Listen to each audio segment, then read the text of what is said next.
Hello, welcome to the Toolbelt. This is Michael. Today we're going to finish up our nonlinear deformer tutorial series that we've been working on for the last week or so. You can find these deformers in the deform menu, and this deform menu can be found in several menu sets, including the modeling, animation, and rigging menu set. We're going to keep in the modeling set for now, under deform, nonlinear, and I'll break off this list. And we've already gone over all these except for the last one, so we've already gone over bend, flare, sine, squash, and twist. If you want to check out those nonlinear deformer tutorials, feel free to check out those links to the right there.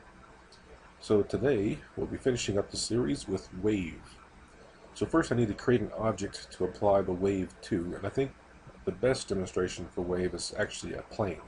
So I'm going to create a polygon plane, like so. You can find the polygon plane under Create Polygon Primitives Plane. And I'm actually going to hide the grid. And I need to increase the subdivisions of my plane because without any subdivisions in the plane, the deformer won't do anything. So I need to increase subdivisions height and width. Increase it pretty high, around 40 or so, maybe even 50. Just a high number with lots and lots of points. So this is about 50. So with this plane selected, I'm going to go into the Wave Deformer options, go to Edit, Reset Settings, and so here we have our default values for all of our Wave Deformer options. And we have a few different things. We have minimum and maximum radius, amplitude and wavelength, which are very similar to the sine deformer, if you remember. And then we have drop-off and offset, also very sine-like. So sine and wave are actually very similar in the effect that they have and the options that they have to create the effect. So with these default values, we'll hit create. And you see that I get this green line centered on my object. So right now it's not doing anything, and you can reposition the line, you can rotate it, do whatever you want to do with it in that sense. But I'm going to go over here in the channel box, under the inputs, click on wave 1. And you'll scroll down and you see we have all those same options again, including an envelope setting, which was not included in the original Wave Deformer options. So I'm going to close the nonlinear window here, and we'll use these channels to control our Wave Deformer. So the first thing, in order for it to do anything, we need to increase the amplitude.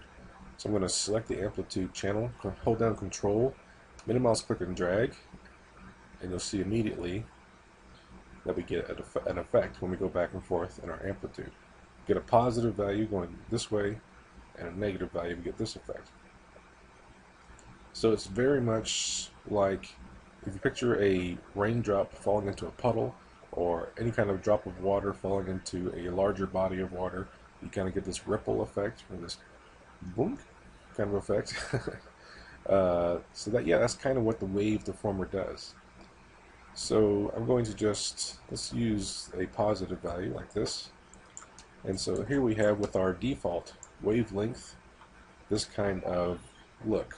So we can increase the wavelength to get a change in our ripple effect.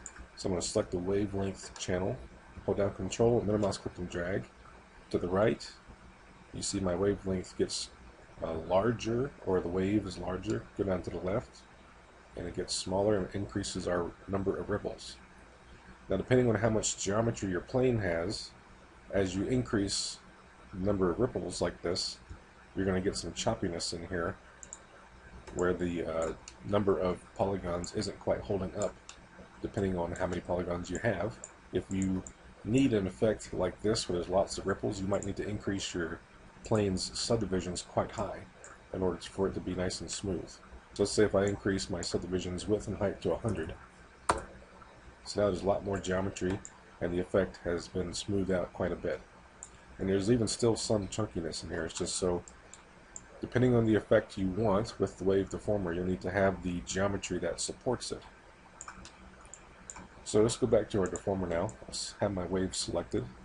Click over here in the channel box to open up all of the settings that we're playing with. So this is with a wavelength of 0.3 and an amplitude of 0.12. So you can get some very intricate waves with these settings. So let's look at some other settings. We have offset.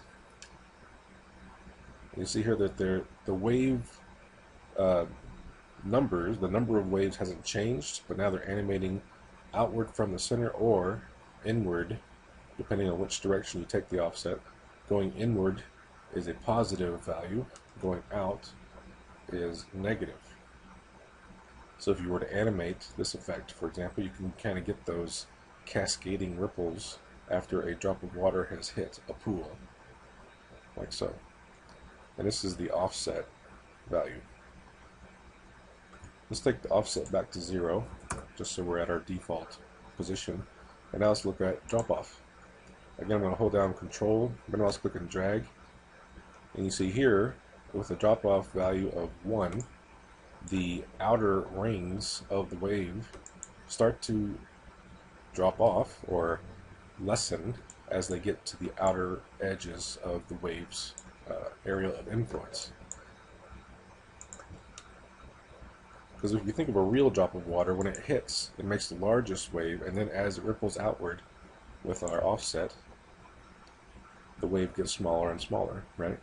So this kind of gives you a bit more realistic effect that you would see in real life with a high drop-off. You can go negative with the drop-off, and that gives you the opposite result, where the outer rings are largest and the inner areas are falling downward, are dropping off in effect. So with a drop-off of -1, change our offset, you kind of get this effect,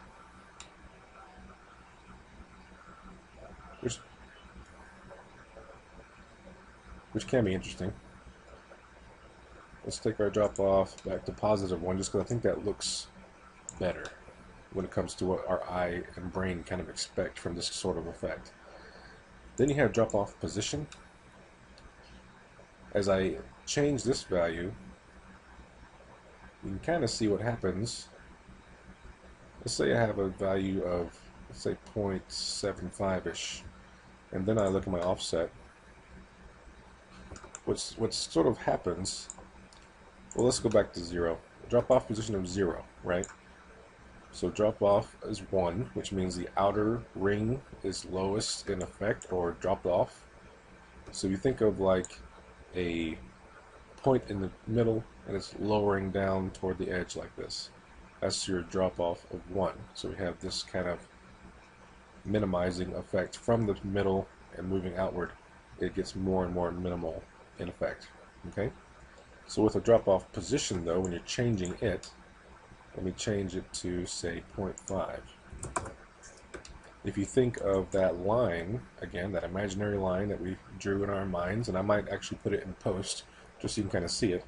If you think that halfway through that line, we've changed our drop-off position to this point instead, so now we're getting this effect, pyramid effect, if you will, where the drop-off effect is low in the middle, gets higher, and then gets low again.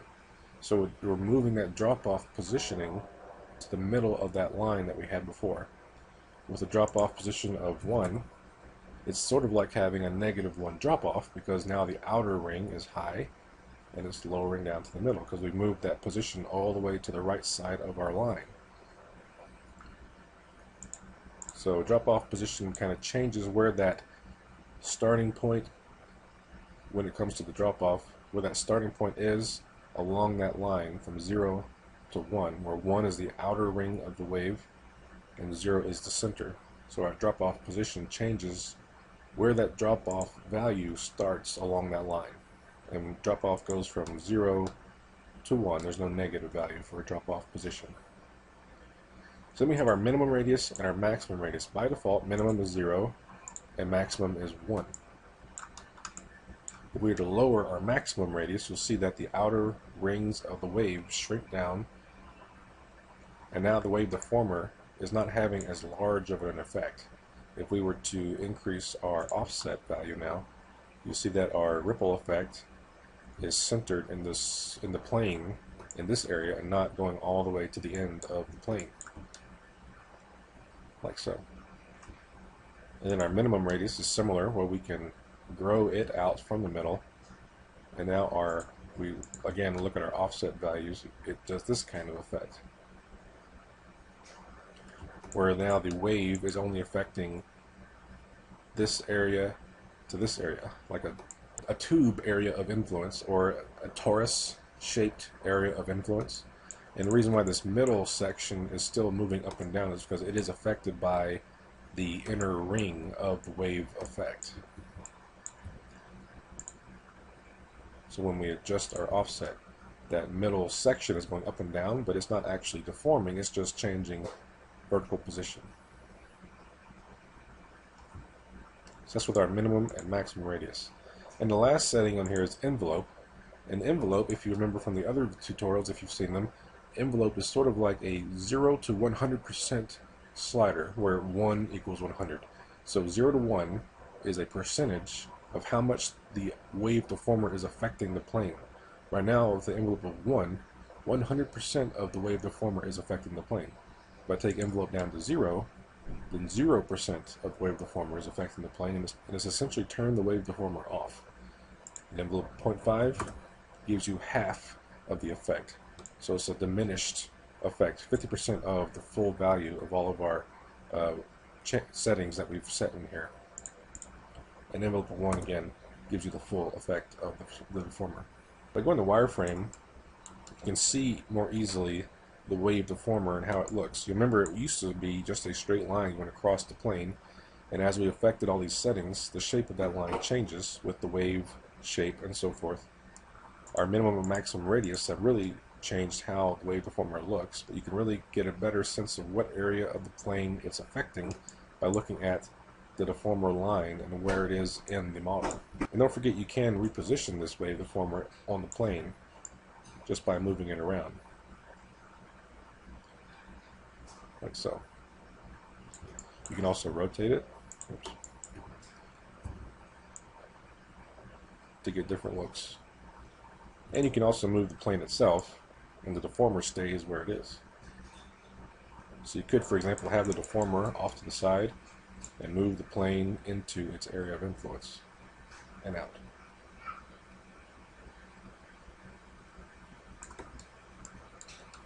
So with the deformer selected, if I go to Modify, Transformation Tools, Show Manipulator Tool, you get some handles. And you see that there's one of them stretching way out there. These little blue diamond shapes control the different inputs of the deformer. If I click and drag on this one, for example, this controls the maximum radius, and this controls the inner radius, or minimum radius. That's what these two handles do. So this one way out here controls the offset value. And we've been messing with the offset a lot, that's why it's way out there. I'm going to bring it in just so it's closer to the deformer. This handle here controls the amplitude, or how large this wave effect is. And this handle controls the wavelength itself, and how many waves you get. And this gray dot here in the middle just shows you where the center of the wave deformer is. It's not actually a handle you can grab. So yeah, very handy tools you can use if you don't know exactly what all these settings do when you're first looking at this later on your own time. Do the Show Manipulator tool, and you can just grab these handles and play with them and look and see what values change, and then you can kind of understand what those values do. So yeah, the wave deformer I think is very cool, especially when dealing with the obvious water droplet effect. But you can get other effects if you think of like science fiction scenes where you're having some kind of laser blast hitting a force field or something. You could do something cool with this kind of effect. But yeah, that's the wave deformer. Hope you enjoyed these nonlinear deformers. They're pretty cool. They have lots of possibilities for different effects. Hope to see examples of what you guys can do with these deformers. If you have any suggestions or requests for future tutorials, please let me know. Again, thanks for watching, and I'll talk to you later.